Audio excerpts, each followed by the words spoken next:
ఎన్నికల్లో విజయం మనదే వీపీఆర్ కావలిలో నెల్లూరు పార్లమెంట్ ఎన్జీఏ అభ్యర్థి వేమిరెడ్డి ప్రభాకర్ రెడ్డిని కావలి ఎమ్మెల్యే అభ్యర్థి కావ్య కృష్ణారెడ్డి ఎన్నికల ప్రచారం ప్రభంజనంగా సాగింది.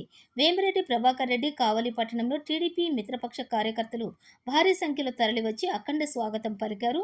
దారంతా పూల వర్షం కురిపిస్తూ అభిమానం చాటుకున్నారు. అడుగడుగున కర్పూర హారతులు, అభిమానుల ఆత్మీయ కరచాలనాలు, వీపీఆర్ జిందాబాద్ అన్న నినాదాలు కావలి వీధుల్లో ప్రతిధ్వనించాయి. కావలి పట్టణం 25, 26 వార్డులలో నెల్లూరు పార్లమెంట్ అభ్యర్థి వేమిరెడ్డి ప్రభాకర్ రెడ్డి, కావలి ఎన్డీఏ కూటమి అభ్యర్థి కావ్య కృష్ణారెడ్డితో కలిసి ఎన్నికల ప్రచారం నిర్వహించారు. ఈ ప్రచారంలో టీడీపీ జాతీయ ప్రధాన కార్యదర్శి బీదా రవిచంద్ర, మాజీ ఎమ్మెల్యే వంటేరు వేణుగోపాల్ రెడ్డి హాజరయ్యారు. తెలుగుదేశం పార్టీ ఎంపీ అభ్యర్థి అయిన తనను ఎమ్మెల్యే అభ్యర్థి కావ్య కృష్ణారెడ్డి సైకిల్ గుర్తుపై ఓట్లేసి గెలిపించవలసిందిగా ఇంటింటికి తిరిగి అభ్యర్థించారు. ఈ సందర్భంగా వేమిరెడ్డి ప్రభాకర్ రెడ్డి మాట్లాడుతూ, జిల్లాలో పరిశ్రమలకు అత్యంత అనుకూల ప్రాంతాల్లోని కావలి ఒకటన్నారు. కావలి రోడ్డు, రైలు, పోర్టులు ఇలా అన్ని రకాల ట్రాన్స్పోర్ట్ అవకాశాలు ఉన్నా పాలకుల నిర్లక్ష్యం కారణంగా గత 5 ఏళ్ల కాలంలో ఒక్క పరిశ్రమ కూడా రాలేదని ఆవేదన వ్యక్తం చేశారు. టీడీపీ ప్రభుత్వం యువతకు ఉద్యోగాలు కల్పిస్తే ఈ ప్రభుత్వం యువతను గంజాయికి బానిసలుగా చేసిందన్నారు.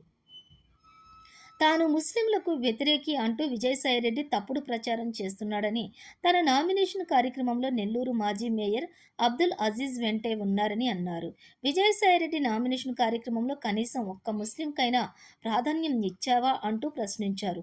మీ పార్టీ ఎమ్మెల్యే అభ్యర్థి ఖలీల్ను వెంట తీసుకెళ్లలేకపోయావు, ఇదా మీరు ముస్లింలకు ఇచ్చే విలువ అంటూ ఆగ్రహావేశాలు వ్యక్తం చేశారు.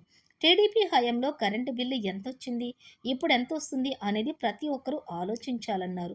ప్రజలపై పన్నులు బాదుడు, కరెంటు బిల్లుల బాదుడు, చెత్త పన్ను బాదుడు, వైసీపీ బాదుడే బాదుడుతో ప్రజల బతుకు భారమైందన్నారు. అందుకే ఈ ప్రభుత్వం పోవాలి, సంక్షేమం, అభివృద్ధి అందించే చంద్రన్న ప్రభుత్వం రావాలని పిలుపునిచ్చారు. సైకిల్ గుర్తుపై ఓటు వేసి కావలి ఎమ్మెల్యేగా కావ్య కృష్ణారెడ్డిని, అలాగే నెల్లూరు ఎంపీ అభ్యర్థిగా పోటీ చేస్తున్న తనను అత్యధిక మెజారిటీతో గెలిపించాలని ఓటర్లను విజ్ఞప్తి చేశారు.